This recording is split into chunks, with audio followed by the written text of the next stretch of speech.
कोलकाता के आरजी कर medical college and hospital में ट्रेनी डॉक्टर के साथ हुई दरिंदगी के बाद लोग गुस्साए हुए हैं। इसी बीच महाराष्ट्र के बदलापुर से नन्ही बच्चियों के यौन शोषण का मामला सामने आया है।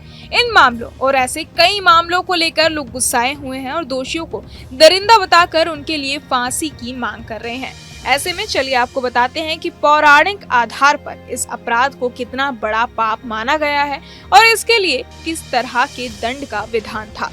शिव पुराण, गरुड़ पुराण और कई बाकी धर्म ग्रंथों में व्यभिचार, जिसका मतलब है अविवाहित या अनैतिक यौन संबंध करने वाले व्यक्ति को नरक में मिलने वाले जिन दंड और सजाओं का जिक्र है वो बहुत भीषण है। पहला है तपते लोहे की कड़ाही में डालना। गरुड़ पुराण के अनुसार व्यभिचारी व्यक्ति को मृत्यु के बाद नरक में ले जाया जाता है और उसे तपते लोहे की कढ़ाई में डाला जाता है। इस तेल में उसे लगातार जलाया जाता है जिससे उसकी आत्मा को काफी ज्यादा पीड़ा होती है। दूसरा, लोहे की गर्म शैया पर लिटाना। व्यभिचार करने वाले को नरक में लोहे की तपती शैया यानी बिस्तर पर लिटाया जाता है। ये इतनी गर्म होती है कि व्यक्ति की आत्मा को असहनीय जलन और पीड़ा का अनुभव होता है। तीसरा, कांटेदार वन में दौड़ाना। पापी को कांटेदार वन से गुजरना पड़ता है जहां उसके शरीर को कांटे चुभते हैं और उसे कष्ट पहुंचाते हैं। चौथा, नरक में कीड़ों का कुतरना। व्यभिचारी व्यक्ति की आत्मा को नरक के कीड़े, सांप और बाकी जहरीले जीवों द्वारा कुतरते काटते रहने की सजा मिलती है। ये पीड़ा बेहद ही दर्दनाक होती है। पांचवा, तपते धातु का पान। गरुड़ पुराण में कहा गया है कि व्यभिचार करने वाले को नरक में गर्म तपते धातु का पान कराया जाता है जिससे उसकी आत्मा को असहनीय जलन और पीड़ा होती है। गरुड़ पुराण में दुष्कर्म या ये कहीं के बलात्कार को घोर पाप माना गया है। इसके मुताबिक जो भी व्यक्ति किसी के साथ दुष्कर्म करता है उसे मृत्यु के बाद नरक में कठोर और अत्यंत कष्टदायक दंड भुगतने पड़ते हैं।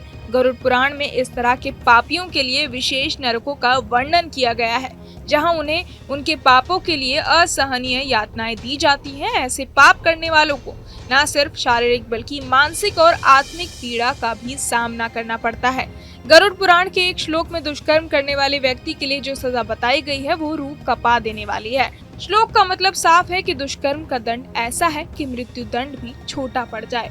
महाभारत में कहा गया है कि राजा का कर्तव्य है कि वो व्यभिचारियों को दंडित करे ताकि समाज में नैतिकता और शार्मिकता बनी रहे। ऐसे अपराधों के लिए न सिर्फ सांसारिक दंड बल्कि आत्मिक दंड और अधोलोक में भी कठोर यातना मिलने का जिक्र किया गया है। शिव पुराण में भी व्यभिचार यानी अविवाहित या अनैतिक यौन संबंध को गंभीर पापों में से एक माना गया है और इसके लिए कठोर दंड का वर्णन मिलता है। व्यभिचार के लिए शिव पुराण में एक महत्वपूर्ण श्लोक दिया हुआ है जिसका मतलब है कि जो व्यक्ति धर्म को त्याग कर व्यभिचारिणी यानी अनैतिक संबंध रखने वाली स्त्री का संग करता है वो इस लोक में पतित होता है और बिना किसी संदेह के नरक में जाता है। वो स्त्री भी नरक की भागी बनती है। व्यभिचार करने वाले व्यक्ति को सबसे पहला दंड अपयश का मिलता है, दूसरा दंड सामाजिक पतन और बहिष्कार का मिलता है, तीसरा दंड मृत्यु और चौथा दंड नरक की कठोर यातनाओं का मिलता है। बहरहाल इस पूरी खबर को सुनकर आप क्या कुछ सोचते हैं हमें कमेंट बॉक्स में जरूर बताएं और बाकी तमाम खबरों के लिए सब्सक्राइब करें न्यूज नेशन। न्यूज नेशन अब व्हाट्सएप पर खबरों के ताजा अपडेट के लिए न्यूज नेशन के इस QR कोड को स्कैन करें।